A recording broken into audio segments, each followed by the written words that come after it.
اعوذ باللہ من الشیطان الرجیم بسم اللہ الرحمن الرحیم اطلب العلم ولو بالسین صدق اللہ العظیم۔ اللہ تبارک تعالیٰ خالق کائنات کے پیارے محبوب آقا علیہ الصلوۃ والسلام نے ارشاد فرمایا کہ اطلب العلم ولو بالسین، فرمایا علم حاصل کرو چاہے تمہیں سین جانا پڑے۔ اب اس احادیث مبارکہ کو سکولوں کے دیواروں پر بھی لکھا گیا، کالجوں کے اندر بھی یہ حدیث لکھی گئی، اور جو بڑے بڑے ماہرین ہیں، جو بڑی بڑی شخصیات ہیں، انہوں نے اس حدیث کا ترجمہ کیا ہے کہ علم حاصل کرو چاہے تمہیں چین جانا پڑے۔ لیکن میں اس بات سے آج آگاہ کرنا چاہتا ہوں کہ لفظ چین نہیں ہے، لفظ سین ہے۔ جتنی ہم نے محنت دنیاوی علم پڑھنے میں کی، جتنی محنت ہم نے جناب غیروں کی کتابیں اٹھا کر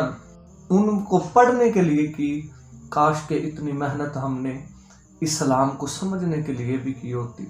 دین کو سمجھنے کے لیے بھی کی ہوتی، محمد مصطفیٰ کی شریعت کو سمجھنے کے لیے بھی کی ہوتی، تو آج ہمارا حال یہ نہ ہوتا۔ تو میں آگاہ کرنا چاہتا ہوں کہ لفظ چین نہیں ہے، لفظ سین ہے۔ اور جب مطالعہ کیا گیا، تاریخ کے اوراق پڑھے گئے، تو اس وقت تصدیق کرنے سے یہ پتہ چلا کہ جناب لفظ چین نہیں، جو نجف شہر ہے اس وقت، جہاں پر مولا کائنات حیدر کرار جناب علی المرتضیٰ شیر خدا علیہ السلام کا مزار اقدس ہے، اس جگہ فرمائے وہ جو نجف ہے، اس کا اس دور میں مصطفیٰ کے دور میں، دور مصطفیٰ میں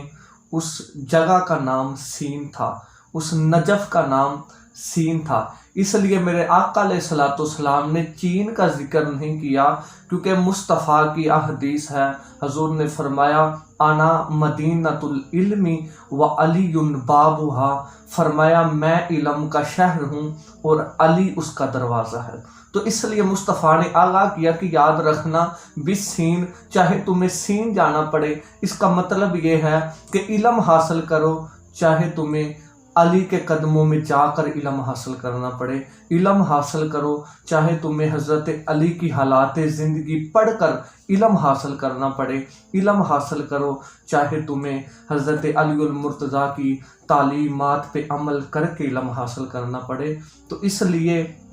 آقا علیہ الصلوۃ والسلام نے ارشاد فرمایا اطلب العلم ولو بالسین، علم حاصل کرو چاہے تمہیں سین جانا پڑے۔ اور یہ شان حضرت علی المرتضیٰ کی بیان ہوئی، ان کے علم کے حوالے سے گفتگو کی گئی۔ تو خدارہ جو لوگ حدیث مبارکہ پڑھتے ہیں، تو سب سے پہلے اس کو پڑھ کے یا تو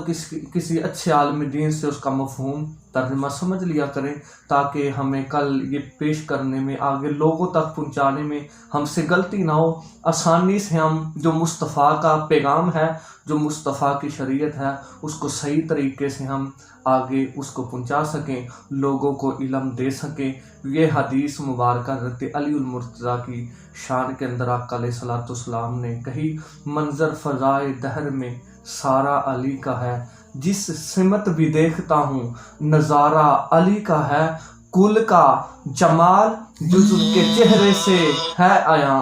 کل کا جمال جزو کے چہرے سے ہے عیاں، گھوڑے پر ہیں حسین نظارہ علی کا ہے، والسلام۔